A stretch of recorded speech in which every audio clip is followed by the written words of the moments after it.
And just to give you guys a little bit of background, this is the northeastern portion of the intersection between on Coleman and Almaden Expressway. And this land has been in the housing department for more than 22 years. There's been several failed attempts to build units. When I first came into office, there was a proposal from Barry Swenson to build 27 units, 9 of which were designated to be moderate income affordable. But that didn't happen. They waited more than 10 years. Their permit expired, and then some changes happened to the riparian setback. But this is a very difficult plot of land to develop and to work with. And no one wanted to develop it because of the ingress and egress. If you could see the map, it would have to be right on Almaden Expressway, right after a bus stop where the speed limit is 50 miles an hour. So somebody would have to drive 50 miles an hour and make a hard right turn into this development if a development would have worked, it would have been gone forward. This area is prone to flooding, as what was said, is actually on the confluence of the Guadalupe Creek and Los Alamitos Creek. So both those creeks met, and when we were having those large amounts of rain, a lot of this land was actually in the water. And then let me tell you, there has been many fatal automobile accidents that have occurred at this intersection. About 6 years ago, a pregnant woman on the way to a hospital was killed, and her child. A prominent soccer coach in the high schools was killed about 4 years ago. And most recently, a car barreled through the chain link fences there and ended up in the middle of the property. In fact, I've received accidents reports for the last 5 years. In 2013, there was 15 accidents. In 2014, there was 18 accidents. In 2015, 13. In 2016, 15. 2017, 14. And this year, in the last 5 months, we've already had 7 accidents, 1 injury accident. So this is not the safest intersection to be making a right-hand turn at 50 miles an hour.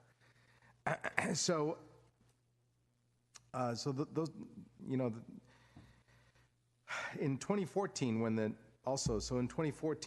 when we changed our riparian setback from 25 feet to 100 feet, it reduced the scope of the project that was originally envisioned there for 27 units. And then the new scope of whatever project could only be between 5 and 7 units, according to the developer that I spoke to. So the plans for housing on this project it's never been safe, and it's never been good for the environment. It's never been a good contributor of any significant housing concerns. So my office received more than a dozen letters in support of this transfer, including from prominent environmental groups such like the Audubon Society, Sierra Club, the Community for Green Foothills, and many more.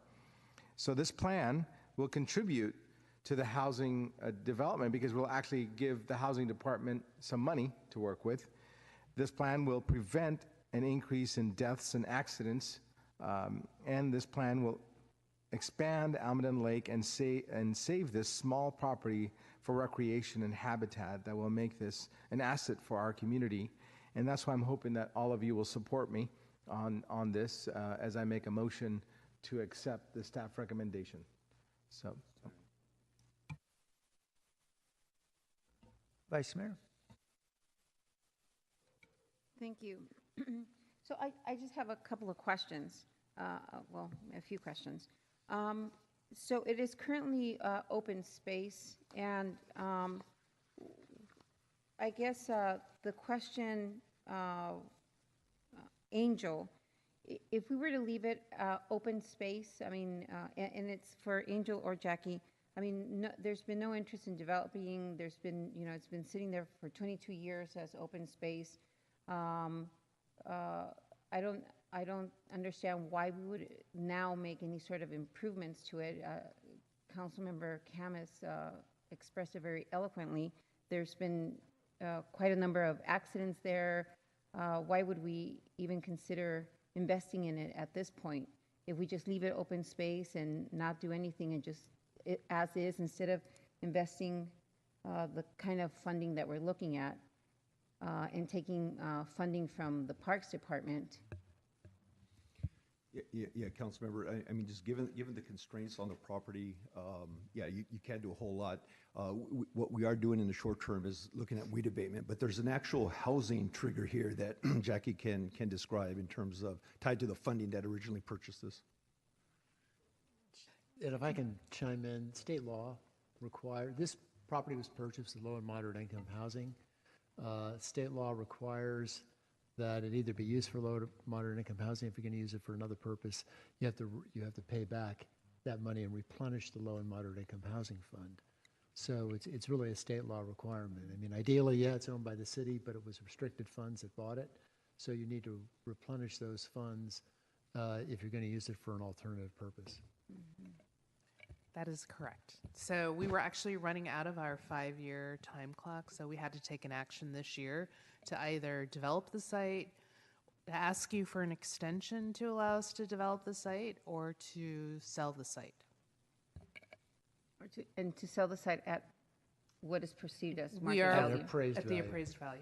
And the appraised value, even with all the dangers that we're seeing now, is still valued at what we're looking at now. Yes, because we actually did an appraisal based on the open space general plan. We did not do it based on the developable, if it was residential, which it would have been a much higher price. I see. Well, the other concern that I have, I see that that some of the funds will come from District 10 CNC, which is great, but the remainder would come from Parks Department. Yeah, so the funding, the way it is presently arranged is 811,000 would come out of CD10 PDO funds, 426,000 out of CD10 CNC funds. Recommendation letter E also is asking for the authority for us to submit a grant application to OSA in the amount of up to $300,000. And if granted, that money would, if awarded, I should say, that money would then replenish the CNC fund in Council District 10. So that is something that we're hopeful, but we can't guarantee until we go through that process. Oh, okay. But the remainder, the 800,000, comes from the Parks Department. Would come out of the Park Trust Fund budget, correct?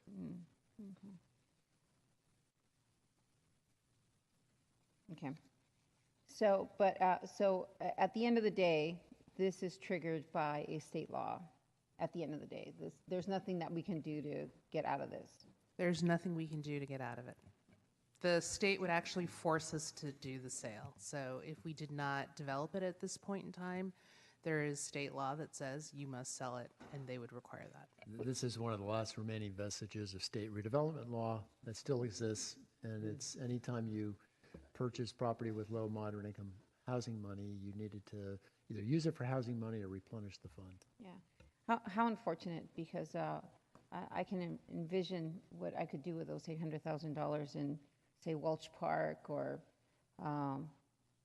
Capitol Goss or some of the other parks in some of the other areas that have been really challenged for us, or some of those corner areas, corner lots where we could really use it to create another dog park, you know, because we don't have those on the east side of San Jose, like they exist in some of the other areas of San Jose. Or I understand that District 1 is park poor. The most park. You had to encourage him, I'll didn't you? say that, the most park deficient, and it's just so unfortunate that we can't use those $800,000 to create something, even if it was just a little plot of green, you know, and keep that as a little bit of open space. So I just need to be able to say that that's just really disappointing. So anyway, there you go, state law. Yes, not the first time we've cursed at the state. We do get affordable housing money, though, don't we? Yes, so Yeah, we'll be so able that's to good take news. that money and actually help. It will be part of the NOFA that we try to release this year. Fabulous. Yes, so there is that very bright silver lining. Okay, thanks to Councilmember Khamis again for contributing his own D10 dollars along with the citywide dollars to make this happen.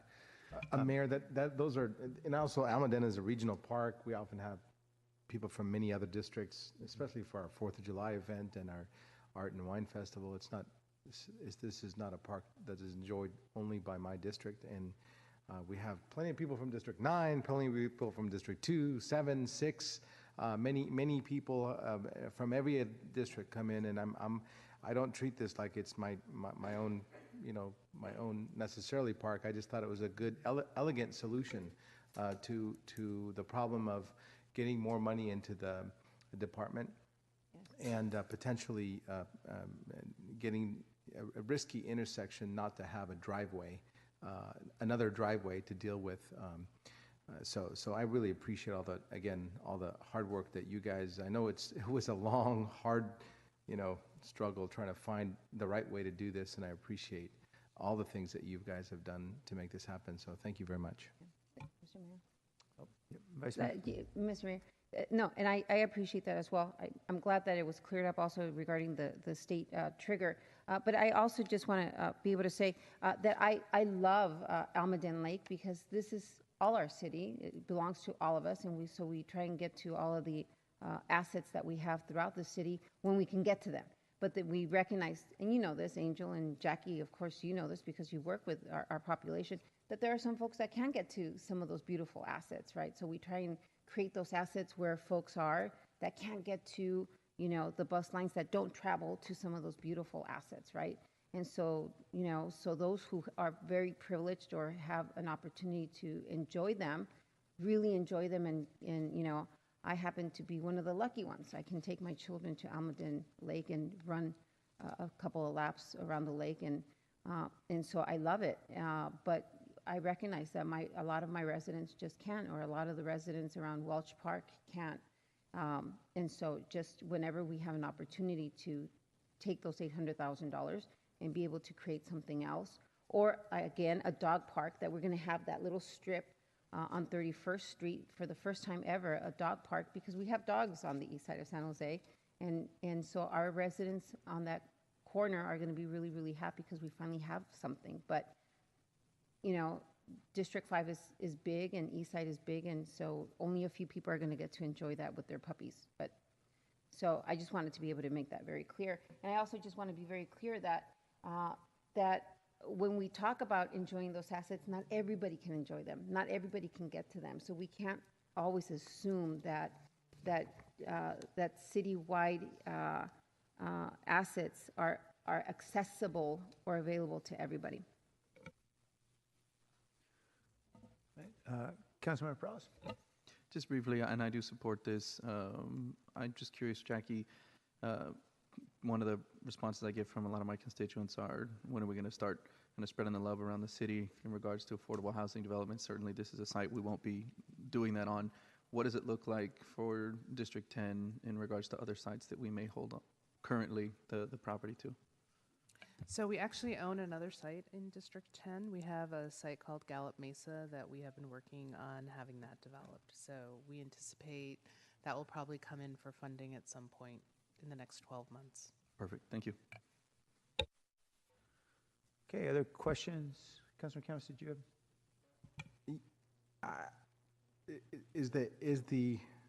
You know what? I don't want to belabor this, but I thought the entire amount was coming out of District 10's either CNC or CNE funds. That is correct. The Yeah. 1,237,000. So this is coming not- out of both those. Yeah, so this is all District 10 funds, and quite frankly, all of it is 100% is District 10 funds, and I'm not sure that I would question what other districts want to do with their funds, and I know that this is a park that isn't the closest to District 4, perhaps, but it is one of my goals to expand the park, and I think it's too dangerous to build. I would never approve a project to build there. And I'm hoping that all of us will be able to use it. I'm hoping to have some other amenity and this is actually going to deplete my entire funds. And I think unless we get those $300,000 from the Open Space Authority, and I'm hoping to get this done. So thank you all for your efforts again. Okay, on the motion, let's vote.